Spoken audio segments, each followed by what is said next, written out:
Hello friends, তোমরা সবাই কেমন আছো? আশা করছি ভালো আছো। তো আজকে আবার চলে এলাম নতুন একটি ভিডিও নিয়ে। জানি না এটাকে আমি কি বলবো, রেসিপি বলবে না কি বলবে। তোমরা যদি কেউ জেনে থাকো অবশ্যই কমেন্ট করে জানিও। তো আজকে আমি একটা ছাতুর শরবত করে তোমাদের দেখাচ্ছি। তো প্রথমে নিয়ে নিলাম পুরো পিওর ছোলার ছাতু। তারপর দেখতে পাচ্ছ বাটিতে আছে কাঁচা লঙ্কা আর পেঁয়াজ নিয়ে নিয়েছি। তারপরে আস্তে 5টার মতো জলজিরা আমরা এর ভিতর অ্যাড করব। তো 5টার মতন আমরা জলজিরা এর মধ্যে অ্যাড করব। তো প্রথমে আমি আস্তে আস্তে করে সব প্যাকেটগুলো ছিঁড়ে ছিঁড়ে আমি দিয়ে দিচ্ছি এর মধ্যে। তো আমি প্রথম এরকম ভিডিও বানাচ্ছি, জানি না আমার ভয়েসটা কেমন আসবে।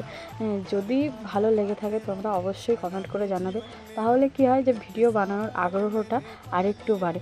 তো আমি প্রথম ভিডিও বানাচ্ছি, তো কথা ঠিকভাবে গুছিয়ে বলতে পারছি না।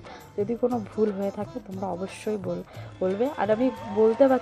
তো তারপর দেখো এর ভেতর আমি একটা গোটা লেবুর রস এর ভিতরে আমি চিপড়ে ভালো করে দিয়ে দেবো।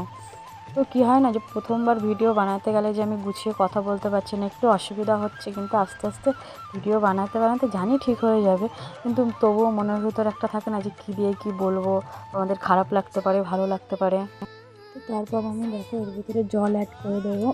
অনেকটাই জল দেবো, কারণ এই শরবতটা অনেকটা পাতলা হবে আর কি। তাহলে কী হয় না, মানে শরবতটা অনেকটা পাতলা হলে অনেকটা খেতেও ভালো হবে। দিয়ে তারপর আমি এর ভিতরে একটু সামান্য নুন দিয়ে দেবো। নুনটা কি পরিমাণ মতোই হবে দেখো। তারপরে নুন অ্যাড করার পরে দেখো এটাকে কি বলে আমি জানি না, এটা দিয়ে আমার মা ডাল রান্না করে, তো সেটা নিয়েই আমি চলে এসেছি।